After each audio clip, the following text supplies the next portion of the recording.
আসসালামু আলাইকুম। নারায়ণগঞ্জ ৫ আসন, এখানে একজন প্রার্থী এবিএম সিরাজুল মামুন। আপনারা সবাই জানেন উনি কীরকম একজন মানুষ, বা ওনাকে নারায়ণগঞ্জের মানুষ কতটা পছন্দ করে এবং ভালোবাসে সেটা আপনাদের প্রত্যেকে জানা। আমার মতে উনি একজন যোগ্য প্রার্থী নারায়ণগঞ্জ ৫ আসনের।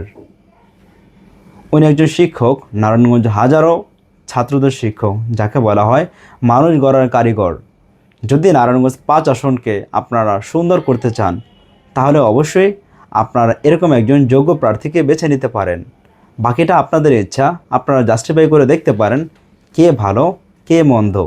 কিন্তু আমার মতে একজন শিক্ষক খুবই ভালো একজন মানুষ, যে ছাত্রদের পড়ায় এবং খুব সুন্দর শিক্ষা দেয়, সেই মানুষ যদি সমাজে দায়িত্বে আসে, সে অবশ্যই চাইবে সমাজটাকে সুন্দর করার জন্য। এই জন্য আমরা প্রত্যেকে আমাদের নিজেদের জায়গা থেকে এমন একজন মানুষকেই আমাদের সমাজে বেছে নিব, যার দ্বারা সমাজটা সুন্দর হবে। ধন্যবাদ সবাইকে।